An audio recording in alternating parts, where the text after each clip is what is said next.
All right, 112 History Campers, let's talk about Unit 7, Chapter 31. I want you to remember Watergate. I want you to remember Nixon, because Nixon's fiasco, okay? Pentagon Papers combined with Watergate are going to ruin the reputation of the presidency. They're going to change how we see the presidency. I'm not saying Nixon is the first underhanded guy to be in office. I'm not saying Nixon was the first one to go ahead and commit things in office he shouldn't have been doing. What I'm saying is he's the first one that's going to get caught in such a way that after the Pentagon Papers, we're going to go no holds barred. We're going to go ahead and say, you know what, the gloves are off. The government's been lying to us. They're going to go bam and throw this up in the headlines for everyone to see that the office is corrupt.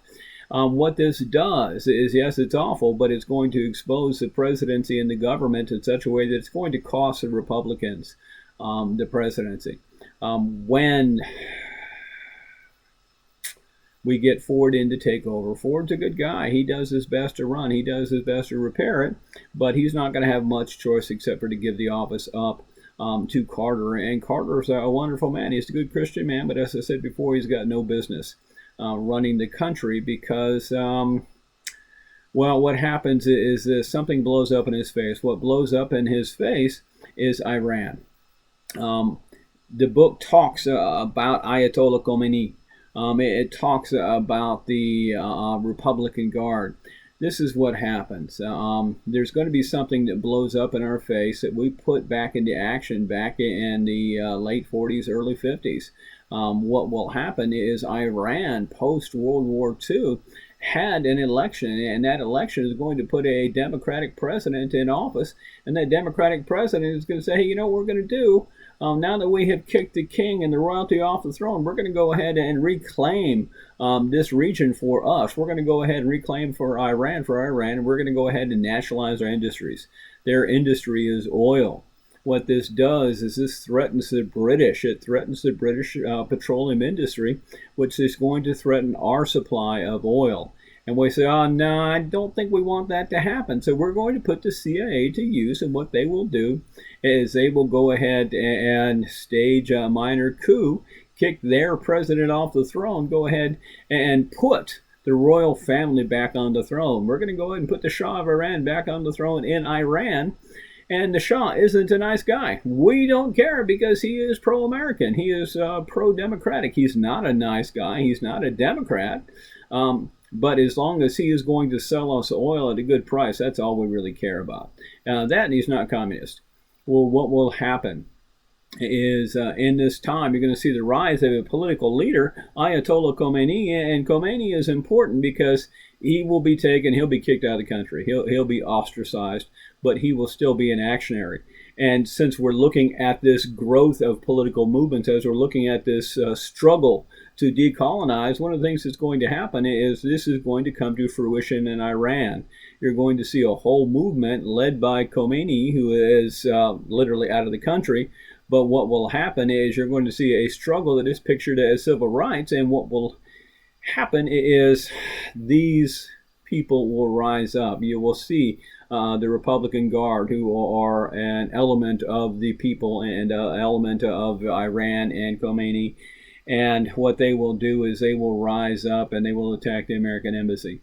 They will take hostages. They will overrun the embassy. We weren't ready for this. We were busy.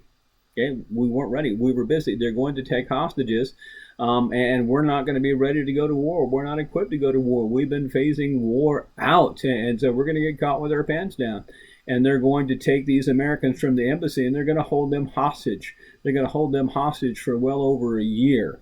And this is leading in to Carter's reelection campaign. And he's going to be running against a couple of different people, but the one he's going to end up running against is going to be Ronald Reagan, the Republican savior.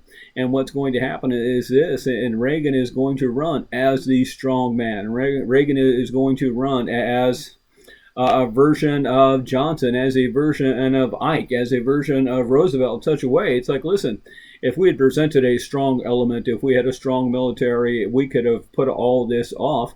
And what will happen is that This is going to blow up in Carter's face because he's going to stage a rescue operation. Again, we're ill-equipped, folks. The rescue operation is going to be a fiasco. We're going to down a couple of our choppers because they're not equipped to fly in the desert. They're not equipped to handle the dust. These high-tech machines we have are going to be killed off by sand and dust, and we're going to lose some lives, and we're going to be stopped, and we're going to be embarrassed internationally. This is going to cost Carter the presidency. It's going to get Reagan reelected because Khomeini says, hey, listen, we're not going to deal with Carter. As soon as Reagan gets elected, they're going to release the hostages. I mean, literally as soon as. There's a lot of things going on behind the scenes, folks. This is the beginning of what became Iran Contragate. Turns out that Reagan has political allies because Reagan's been involved in politics for years, and he has actionaries that have been working behind the scene with the CIA, with the war factions, with a few other folks. And what they did is they created a couple of secondary actionary agencies that were dealing with a faction of guerrillas, that were dealing with a faction of Arab folks who were secretly dealing with the terrorists that were holding our hostage. We were providing weapons for certain groups who were providing support and who were dealing with these other folks in order to get these hostages released. So it wasn't just the strength of Reagan that got them released. It was some political shenanigans behind the scenes. What happened is we were growing and selling drugs, using the money created from selling drugs to go ahead and buy weapons, using the weapons to trade for favors in the Middle East at this particular point. That's Iran Contragate. It's going to hit the papers later. What we do know is Reagan gets elected. Reagan is a strongman president. Reagan is going to say, listen, if we had been strong, if we had presented a good front, if we had the military ready, this wouldn't happen. So he's going to pump up the military.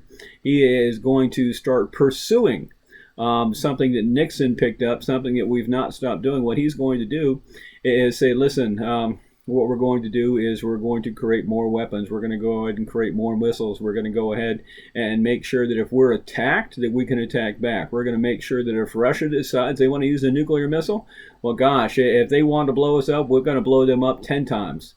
What we're going to do is we're going to excel at the arms race. What we're going to do is decide on something called mutually assured destruction. This mutually assured destruction is this. If you blow us up, we're going to blow you up.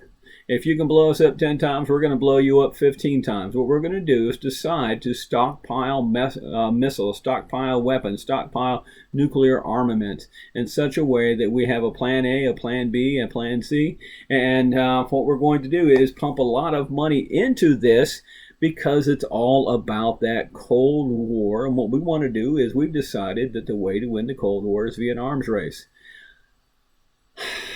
Some people say we won because what's going to happen is we're going to outspend Russia. Russia is going to try to keep up and in such a way that it's going to cripple them financially.